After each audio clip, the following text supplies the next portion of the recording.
Thanks again for joining us. Our search committee. I am the president of Social Distance University. I'm Todd Turner. Our other members of the search committee, I'll actually let them introduce themselves when they meet our candidate. So let's get to it and start our sessions together. Mark, welcome. We're delighted to have you with us today. And I'm going to ask the members of our committee, beginning with Dr. Brad Bates, to introduce themselves to you and tell you what they do at SDU. Good afternoon, Mark, and we really appreciate your interest in SDU. I'm the Deputy Athletic Director, so I manage mostly internal operations, but sort of at the AD's discretion are my job assignments. But welcome. Thank you, Brad. Thanks for having me. Hi, Mark. I'm Ariane Waite, the newly appointed FAR and faculty member in sport administration. We're so happy to have you with us today. Thank you, Dr. Waite. Mark, good afternoon, and thank you for being with us. My name is Drew Turner. Been a fan of Social Distance U for my entire life, longtime donor and current president of the fundraising organization, the Quarantine Club. Really looking forward to hearing from you, and just want to remind you that if you get this opportunity, I always go on 2 donor trips with the football team. So just keep that in mind if you're selected. Thanks for that insight, Drew. Mark, good afternoon. Tyrone Willingham, head football coach. And Drew, is that at the discretion of the head football coach? That is. Okay. Yes, sir, of course. Mark, Tyrone Willingham again, head football coach, and excited about having the opportunity to visit with you today. Thank you, Coach. Hey, Mark, I'm Clay Pfeifler. Thanks so much for joining us. I'm a student athlete at Social Distance University and president of the Student Athlete Advisory Committee. Hey, Mark, I'm Jim Miller, and local businessman, former student athlete on the golf program at SDU, and a donor, and probably most important for this situation, I'm a member of the Board of Trustees. Thank you, Mr. Miller. Well, Mark, we would like you to tell us a little bit more about yourself. We're familiar with your resume. I don't want you to revisit that with us, but I would like to know more about your professional goals and about how this position aligns with those goals. And then what makes you uniquely qualified to be the next athletic director at SDU? Sure. First of all, before we get started, I want to thank you all for having me today. And I always like to start off with a little bit of humor.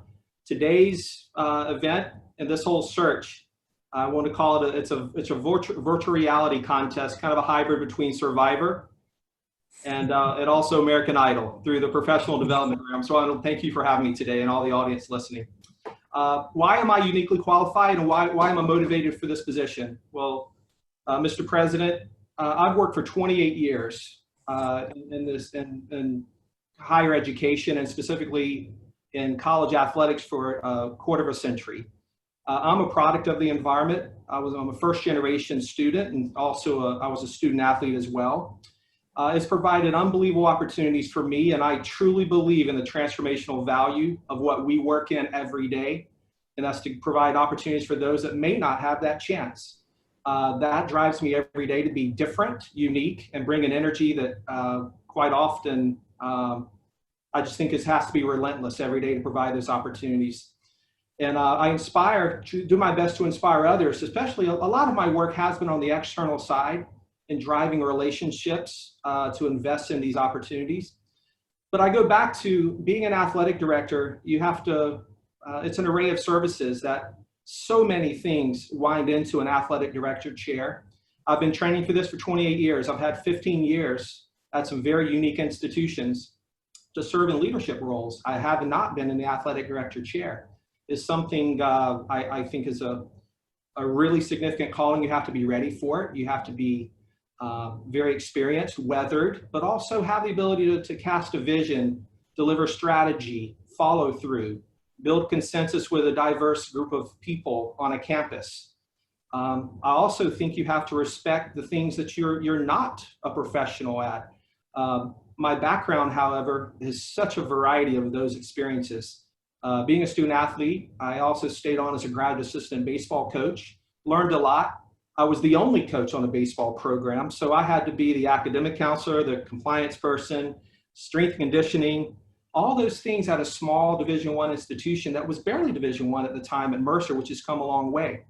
After getting my MBA, I was a commercial lender with SunTrust. I learned what this world was about out off of a college campus, and I soon found myself wanting to be back on a college campus, and I was in admissions, where I learned all the art of enrollment management, financial aid, a lot of these internal things that I probably, that many who have lived most of their career on the external side take for granted, but I understand what happens when those people, the I's to be dotted and the T's to be crossed on eligibility, recruiting, academic support. Those sorts of measures I learned from the very ground up.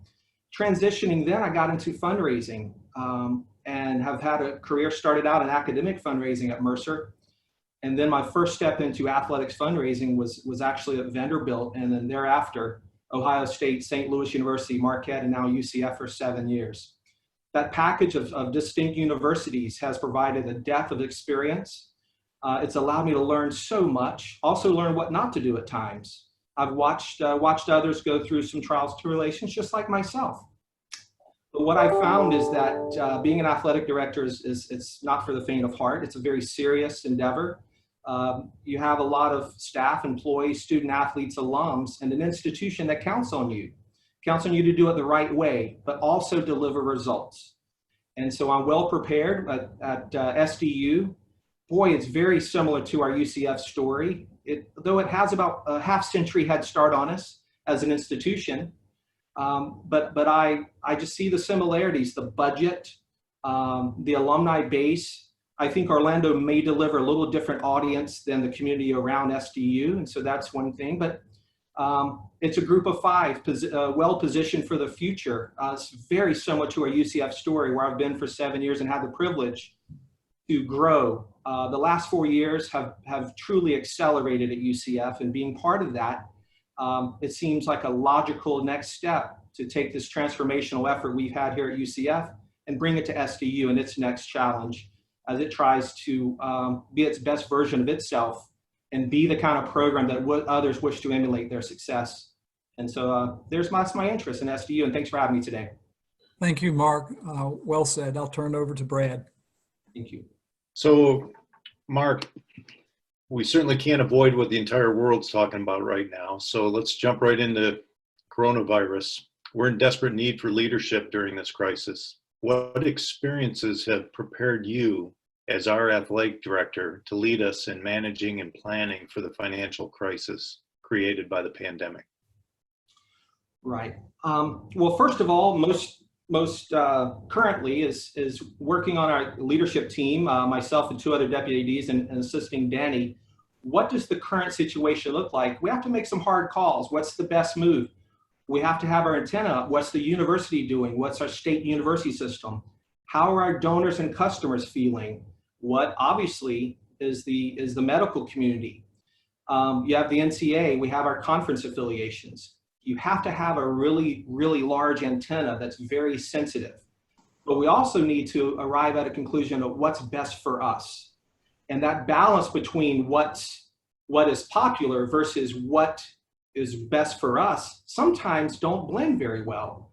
And that's called leadership. And I think that's our first experience. What we're doing currently is assessing this problem. I'll also go back to my years of conflict management, things that have happened at places I've been, how the leaders I've worked for handled those situations.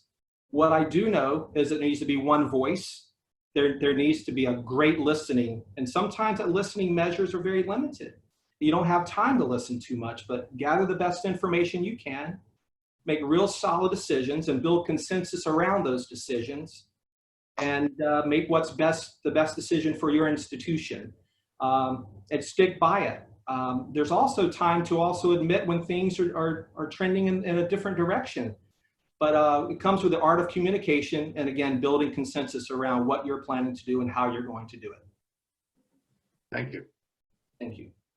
Mark, in your cover letter and earlier you mentioned one of your primary motivators is to provide transformational experiences to young men and young women. Can you share what you've done to expand these opportunities and specifically how you've championed underrepresented minorities, including women, in your department or the broader campus community? Sure. Well, it starts through my well over a quarter of a century of work. It started out at admissions back in the day of sitting across from a family who's willing to pay a private school sort of tuition. What motivates them to make that decision to go to college, number one, and then to pay for it? That's a really unique sales position to be in, is to that value proposition. You also have to realize that financial aid packaging, the discernment of who you're valuing and why when you're in the admissions role. Transitioning that to college athletics, what have I done to provide opportunities? Well, first and foremost, obviously scholarships aren't free. The funding of those unbelievable experiences comes with the depth of inviting others to be part of that solution. You and I know championship level resources are not possible just by the support of the institution. We have to go out and generate those resources. Each year we're spending about $10 million in scholarship aid at UCF, and all my other institutions I worked at. I'm a caretaker of that very special opportunity and reminding people of the value of that proposition. Secondly, so many times we encourage young people to come learn in our programs, get to know the student athletes, advise them on best procedures about how to search for a job, the value proposition of what we offer. Most of my work has been on the external side, but internally, understanding that it's our responsibility to change the world around us. I am privileged to work at one of the most diverse institutions in America. We are actually a majority minority institution, meaning that a minority of our students make up a majority of our institution. That has really been eye-opening. I've worked at Ohio State and UCF, two larger public institutions, and that's been educational in itself and valuing diversity. I think it's the one thing we do have in common. And I think the more diverse audiences we have and those working for us and that we work for provides a much richer environment and actually sets you up for long-term success. Thank you. Mark, we've got a really passionate fan base here at SDU. I know you've had a lot of experience on the external side. Can you give me an example of how you've created a vision and gotten that donor or fan to buy into that vision that's led to a successful transformational gift? Sure, I'll answer that in two ways. One, what we've done at UCF to cast a really bold vision. 4 years ago, Danny was hired here at UCF. We had come off a 0-12 season, which is a pretty remarkable accomplishment. But nevertheless, through credibility and trust of our donors, we kept things together during this transition, and Danny was hired. He came in pretty fast with a hire.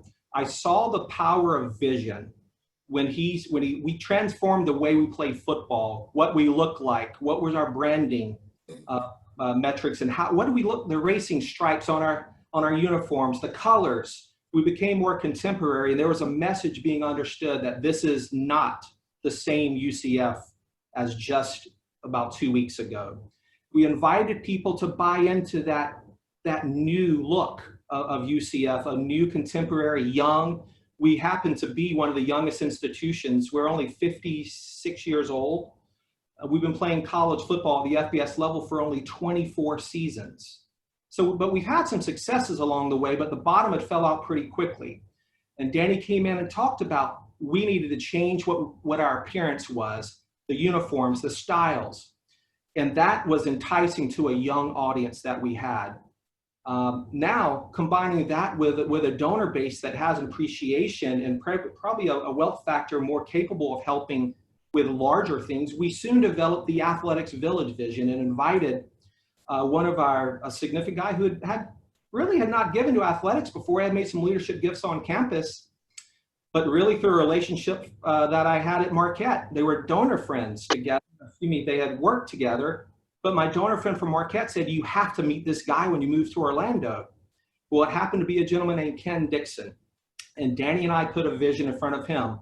We were trying to generate revenues. We had grown our premium seating options by 7,000 seats. So we're trying to generate more operating revenue. Also, we're trying to pay for those uniforms we just invested in as well. That was a very important part and critical. Our CFO needed us to do that as well. But we cast this vision. We needed to change what our facilities look like. We needed to enhance our facilities and build a few new ones. So we brought this athletics village vision to Mr. Dixon. And after some time, he saw this vision and invested in it. It was a leadership gift in 2017 that has catapulted us into now we've generated cash flow of about $34 million that's been invested in our athletics village since that time. So the emergence of vision, history, and credibility with donors, with a few key leaders, and anything is possible. And I believe we've successfully changed the way we look. We've enhanced our facilities, but as you know, we're never done. Our goal here is to challenge all the narratives about Power Five, that we get called a group of five and that's fine. But our whole appetite is to challenge that Power Five narrative and be the best version of us and that we can do. And that's what we've accomplished through this process. Thank you, Mark. Thank you. Mark, Tyrone Willingham, could you, for me, please describe your role in managing your athletic department? And in particular, how will you go about managing football? And prior to your answer, you said to Brad, best for us in answering about referencing to the pandemic and figuring out how to work things out. Could you please tell me how your us is weighted? Sure. Thank you, Coach Willingham. I would venture to say, trying to think of, you asked me two questions there. Please repeat that first one. I was focused on the second. Well, let's go to the latter first, and then I'll come back to the first one, okay, which was the weighted us. The weighted us is that I have the privilege of, I do remember your first question, I apologize. I have the privilege of being one of 3 deputy ADs on Danny's staff. So it's a leadership team of 4. Danny is our athletic director and vice president, and we have a deputy AD of brand advancement. We have a deputy AD of competitive excellence and championship resources. We intentionally use those words to message what we're trying to accomplish. So the weighted point of us are us 4 sitting in a room, knowing that we arrive at conclusions by the decisions we make.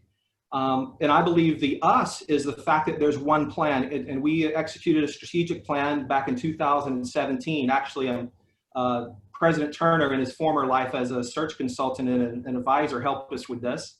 But I believe that defines the weightedness of us, is what is that plan? It's a very objective tool that's guided us through our growth. And we've grown our budget from 47 million to 65 million this year. So an average of a little bit over 4 million a year. We've done that with efficiencies and measuring our cost and how are we allocating our money, also generating more money. And so balancing that out is what are our strategic priorities and what are we going to invest in? So, but I believe that strategic plan has managed that objectivity. I'd be happy to share that with you.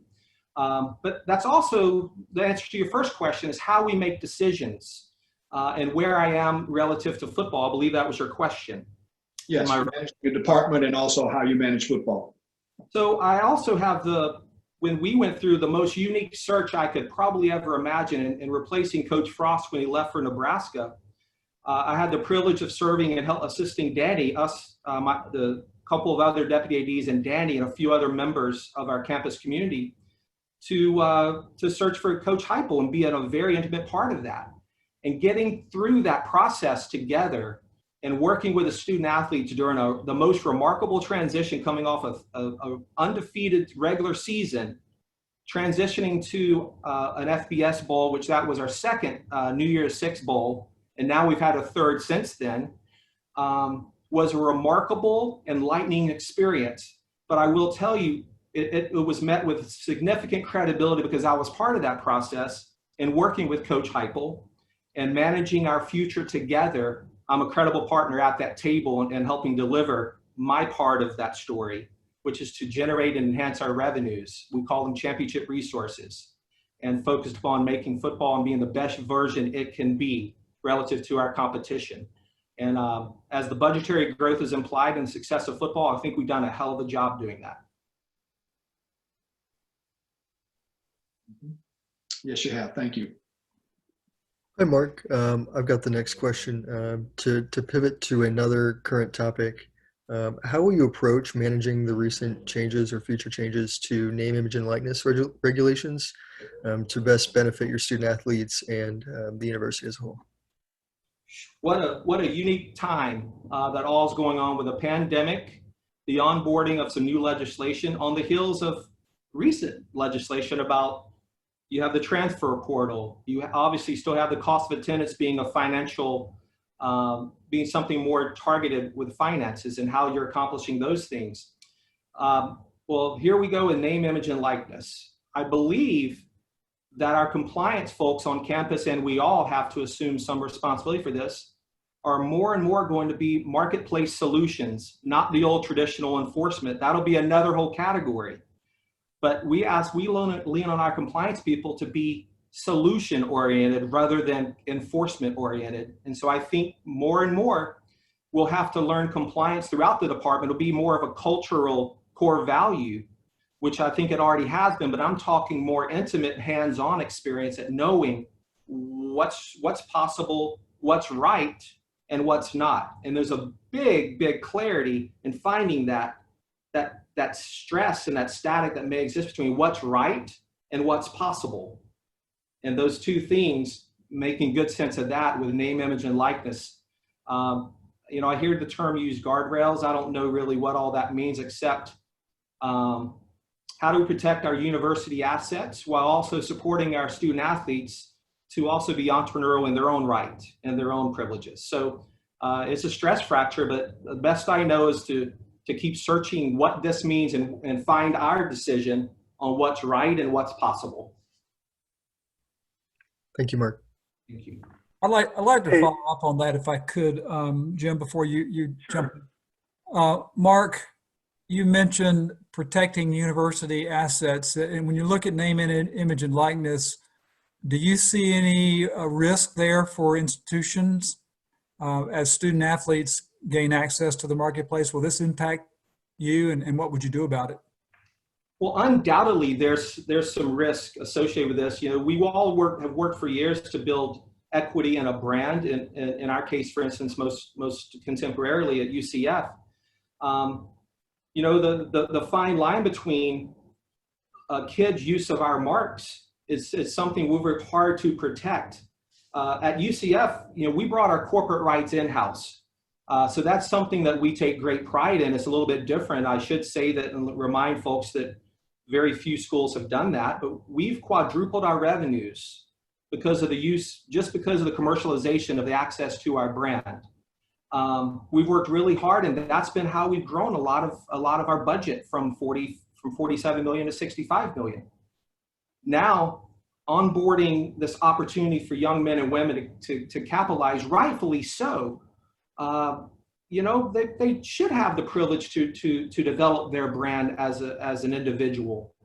But where does it stop? Protecting this brand or supporting the student athlete? I think we're all waiting for someone to flip a switch, and I don't think the switch is going to happen. I think it's going to be on us to make some of those decisions. But do you make that a recruiting asset, or is it a liability if you're not doing it? Or what is right and what's possible? I keep going back to that defining, and I think we're all waiting for that clarity. I do know that our UCF Stack logo has so much more value than it ever has. And I only hope that could benefit our student athletes in a way that it does not become a detriment to us financially. Hey, Mark, this is Jim. Your primary experiences in big time athletics has been in development, you know, raising money. And now you want to be our athletic director. You know, in my world, in the business world, that's like a salesman who thinks selling lots of product qualifies him to be president of the company. What accomplishments and experiences have you had that would give us confidence that you can transition from a salesman to the president of the company and to be a great leader for SDU athletics. Sure. Deservedly so. You remarked that most of my experience has been in fundraising and external relations. Over the last 4 years, it's been significant growth in my responsibilities, primarily being part of the strategic plan, envisioning what do we want to be, executing on that. Secondly, it's building consensus on campus. I happen to also support Danny in our relationships with our board of trustees and our president and our campus community. I also have a liaison relationship in our university foundation. And so I'm also on the leadership team at the foundation. So I get to know our academic partners very, very well. So building consensus, continuing to grow and deliver on our promise and what our vision is calling for, while also making sure that everybody's on board on campus. So if you're out there selling that vacuum cleaner and you want to be the head of the vacuum cleaner company, I don't think you have to worry about what the engineering department believes, what materials and processing and procurement thinks, but I do in my current role. I have to worry about what else are we selling besides vacuum cleaners, and making sure that there's respect for that we're aligned well with the university's values, that we also aren't out front too much, but out front just enough to be marketable and a great version of what the university wants in an athletic department. And so I currently work on those political endeavors every day, and I always go back to this: rarely will you be successful on the street with selling if you haven't sold internally very well. So that's how I would handle that. Thank you. Thank you. Mark, as the deputy AD, I'm really focused on the management aspect, especially in our department. If you could maybe tell us a story of success in managing staff, as well as a story where you, if you had to do it over, you would probably do it differently than you did. Sure. I think we all have plenty of stories in both of those directions, Brad. First, I'll talk about the success. In fundraising, especially, I'll just speak of UCF, just because it's so current with me. Coming here in 2013, I should share with you that the average tenure of an external employee when it comes to fundraising or sales was about 14 months. And you and I know in fundraising, credibility and trust, you're losing that every time someone walks out the door. And our donors were noticing that. I will also say fulfillment wasn't there. There were times that parking passes weren't delivered on time. I believe the little margins that you can deliver things better and be better on fulfillment, and then people start trusting in what you're doing and following through. And that requires being better organized. It also requires having continuity with your staff. It also has more customers to start looking after. Along the way, you grow from a transactional fan base or donor base to a transitional and then a major gift base. And so our goal in development is to build all three. And I think we've grown through that to the premise that myself and two other members of our major gift staff have now been here. One's been here 10 years. One has been, he was a premium sales guy before. The other gentleman's been here 8 years at this point. So we've now transitioned to a time we've grown our major gift staff, we've grown our championship resources staff and our annual fund staff. Now we're approximately about 12 people deep in all that we do with stewardship, donor retention. So we built a full development program that started out with just a premium sales group and some resemblance of a fundraising operation, to where now we have a model with significant experience locally that have lots of credibility and trust with our most important donors. We've actually hired two additional major gift officers in the last year, and we hired them from some very established programs that historically the talent base wasn't interested. There was a different kind of prospect pool when we had an opening in development at UCF. Now with what has transpired, and yes, it helps to win at football, but also go back to being really thoughtful and intentional about how we grew our major gift program, why and how. Danny's vision has attracted us to continue to grow. So continuity and credibility of our staff and truly building a development operation is the most primary example I can think of about how I've managed, and then where things have gone wrong. Gosh, you know, I look back at a time when I truly would try to take the fast track with fundraising and try to move too quickly with a prospect to the point where you alienate folks. Moving too fast without a good vision or reason. And that's either one, lack of a credible relationship, or way too intense of pressures to deliver too soon. I think of it at a time, and even at UCF early on, I remember alienating a few donors by moving too quickly. And so I always choose not to use those names when it comes to donors to bad stories, but there are a few that I rubbed wrong, but also I'm proud that they've come along because they eventually trusted and saw the results of our work, even though it was a little hard-edged. I learned to be more patient over time at the same focus. They valued the pressure we were under to deliver resources in a short amount of time. But I've had a few of those through my career, moving too quickly. And that tends to backfire at times. And I've learned when to push and when to pull. Thank you. Thank you.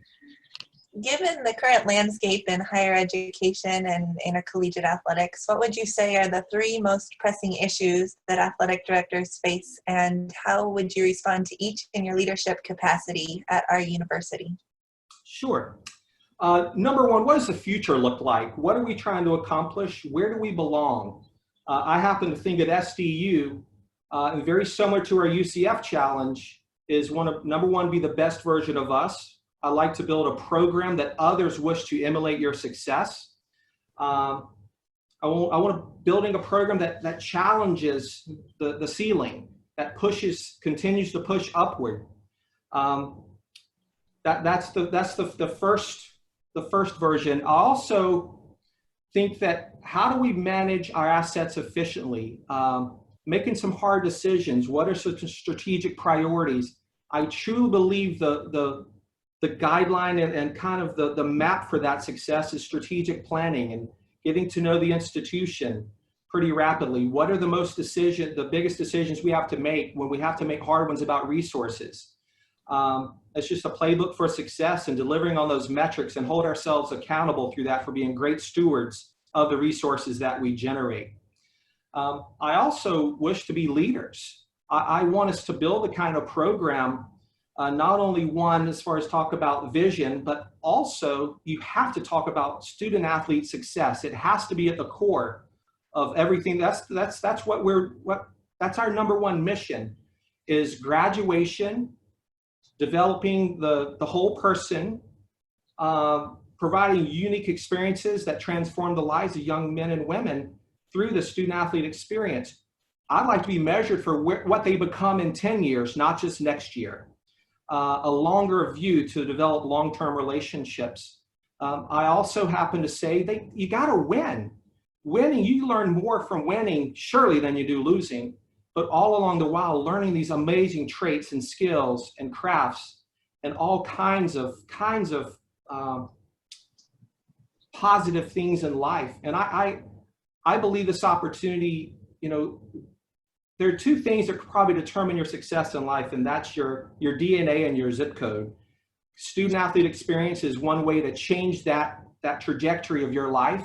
And I really am powerfully interested in making that happen for as many young men and women as possible, but I also want them to win. I'm proud at UCF what we've accomplished, that we're the only FBS school in America to have winning records in every team sport for 3 years in a row. I remind you, 3 years in a row, we've done that, the only institution.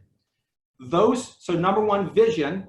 Number 2, are we good stewards of our resources and making good, solid decisions that are aligned with the university's plans and goals and values? But 3rd, really transforming the lives of young men and women through the education, but also by winning and representing our institution with class. Thank you. Mark, I'm sure you saw in our job posting the athletics budget of $55 million, which is a pretty healthy Group of 5 budget. Obviously, that budget was the pre-coronavirus budget. There's a lot of financial challenges that lie ahead, and there's going to be some tough decisions. So I'm curious, Can you describe your most challenging situation when dealing with a budget, and how did you work through that? Well, we're going through it right now in many regards. I can reflect on a few, but I'm probably most experienced in dealing with our issues of now on our leadership team and what's going on. Similarly, at UCF, we are probably at a mid-60, about 65 million budget as we speak. 4 years ago, that was 47 million. So I know the landscape of SDU and how they're generating revenues and how they're spending their money pretty well. It sounds eerily similar. We have 435 student athletes. They have 475 student athletes. We're going through this strict discipline right now. You know, we haven't been very public, but we're trimming our operating budget for next year. But this was supposed to be the year of significant growth. Our goal this year was to get into the mid to low 70s as a budget. A lot of that's on the backs of generating a lot of new gift revenues. So we sold out in season tickets last year, and we have every reason to believe that we'll do the same this year. And thirdly, our corporate sponsorship growth has been significantly. We onboarded that into an in-house model 4 years ago. So our goal in working with our budget is to be smart on spending. So we have trimmed our budget with the anticipation of what does this COVID look like? Is what we're seeing, how is that going to impact our revenues? And we're going through that as we speak. We've already decided to trim our budget, but we're forecasting revenues. Our goal in this is to be very smart, and we were going to have a year of growth, but we're taking a strategic pause in that growth, making sure that we're not stepping over our skis very much and putting on a risky year. We're all waiting to see if we can play football. And obviously, I would say the clear cut of all of our FBS programs, playing football without fans in the stands is actually a financial disaster. So waiting to see what the landscape looks like with all of our campus leaderships and what is this football season. The uncertainty is immense. Fast track that, dealing with our customers, our student athletes, what they're going through, having empathy at the same moment. So I'm living that stressful decision right now, and how would we deal with it? I think we ought to be smart on our spending. I think we have to freeze our budgets as we currently are talking. We have a few open searches that we're stalling right now until we are certain with what next year looks like. We also have to get out and hustle and not be afraid to ask for those who've made commitments to deliver on it. I'm excited at UCF. Part of our situation is that we have an early renewal period, so a clear majority of our revenues are already in for the upcoming season ticket year, which could be beneficial or detrimental depending on when we pay and how that plays out into next year's renewals. So all of those, and having a 5 or 6 options to pull from, and working with our CFO and our senior leadership team is the best way I can describe how I would handle the situation at SDU. Thank you, Mark. Mark from Willingham. You mentioned the total person, and you're talking about the athletes. Do you have a set of policies in place for staff and student athletes for personal behavior? Yes. So as an institution, we do have, each team has their own sets of rules, but there are certain features within our student athlete development area. I'm not as hands-on in that area every day. We have an unbelievable team. We did build a new leadership center a few years ago, now staffed up to take care of the whole person. It was a $7 million facility, and it is responsible for the academic support, the professional development and community and life skills area, and also our compliance. So when it comes to policies, each team has their own sets of rules, but there are some obviously some student conduct expectations that is housed in our student athlete and welfare development area. So I'd have to get more in tune with that one, but yes, there are some policies in place, and we practice those very equitably. Following up on that, Mark, specifically, what are your expectations of your student athletes? Well, let's be realistic. We've had 25 semesters of our student athlete average GPA to be 3.0 or better. So that's over 12 straight years. It's pretty successful. There's also the reality is that there's a golden rule of conduct on the campus as well. that this is how we're going to live our lives as students. And now from student athletes, there's a certain subscription there, but let's be realistic. You know, I'm not in tune as much with our student athlete drug testing, but we defer to our medical and our student athlete welfare areas to manage that affair. The other, quite honestly, would depend on our team rules, but we all know discipline, the coaches are our best disciplinarians ever, because a lot of kids will do whatever you tell them because you control their playing time. That being said, we depend upon our student athlete welfare area to manage those realities along with our student code on campus, the golden rules.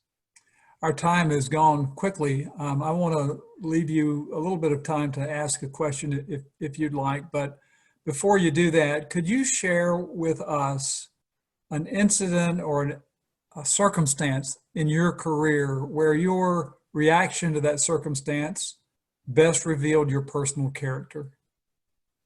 Sure. I can think of one unique story in my career. When I was working at Ohio State, I happened to be, my father-in-law was also a coach there, and he was fired. And I didn't go there as a son-in-law. Didn't go. I went there actually to follow a former guy that used to work at Vanderbilt with us, President Turner. And I went there. It was an eye-opening experience, and learned that I eventually married that coach's daughter. And then he gets fired. There's no handbook on how to handle that. I went in every day. We're still there for 1.5 years, and actually was the most productive time of my career there with closing gifts. But what I focused on is to not listen to the noise. There was a culture. You know, Ohio State's a wonderful place. It made a really bold decision. But during that time, when you're walking around the halls and you're doing your work, it's very trying. But what I learned is that I am me, and I need to go develop my own course of action. I knew that long term it wasn't a viable option, but I chose to handle myself in the most professional ways, the most productive of ways. And actually until today, probably the biggest learning example of how to continue on, be professional, do your job, but at the same focus, make sure that you're delivering and can look in the mirror at yourself. And that was the most trying situation I've ever been through. And I can think of 4 or 5 others as well. I'm sure you can. Well, Mark, thank you. Now, do you have any questions you'd like to ask of us as a committee or individually, anyone here? Sure. I'll start out with you, President Turner. Tell me, what are the biggest issues? Obviously, the COVID's an obvious, but what's your future look like? What schools are you wanting to emulate? Who are your aspirational peers as an institution, and how can we achieve that goal together? Well, actually, Central Florida is a pretty good peer. You've done a lot of things there that I think excite us, and we'd like to see our sports programs do that. You know, I think the most important thing for our university is the experience of our students, which you've talked about a bit, to ensure that they have not only academic and athletic success, but preparation for life that really works to their benefit and serves the communities that we represent in our state. So, you know, I think our vision is to be bold, to be of high integrity, to value academics at the highest level, and to inspire our students to become leaders. And we expect our athletic director to be a person that can foster that kind of a culture in the athletic department, be a part of my key management team, contribute broadly to the institution, way beyond just running an athletic program. I need you, Mark, to help us be the best university we can be, not just the best athletic department. Sounds very similar to our challenges here, President Turner. Look forward to working with you. Great. Any other questions? Well, I have a whole list. How much time do we have for questions? You got about 1 minute. 1 minute. At the expense of Mr. Miller's time, I do have to ask Coach Whittingham, what 3 schools do you compete against in recruiting the most? And then most importantly, what are the glaring deficits when you have a young man on campus looking at your program? I would say that the number one deficit would be just facilities, the constant upgrade and keeping those going forward. Even though we're a relatively new university, you still need the expansion into all areas for your student athletes. That would be number one, to keep that and keep going, because as you know, unfortunately in football, it seems like it's an arms race, okay? And we're always battling to have the next baddest, brightest, shinest gizmo thing, opportunity for the student athlete. So that would be number one. What schools are you competing against on a most regular basis? And they're usually, who is that group? What's that 2 or 3 that you're close but not there yet? And how can we get there? Well, number one, when we're in the region that we're in, which is the Midwest, okay, we've got a lot of major universities surrounding us that have a tremendous draw. And what happens is we want to select that top guy. That's the guy we've got to get to make the difference in the program. That one difference maker. And he is a guy that is recruited by everyone in our region and usually across nationally.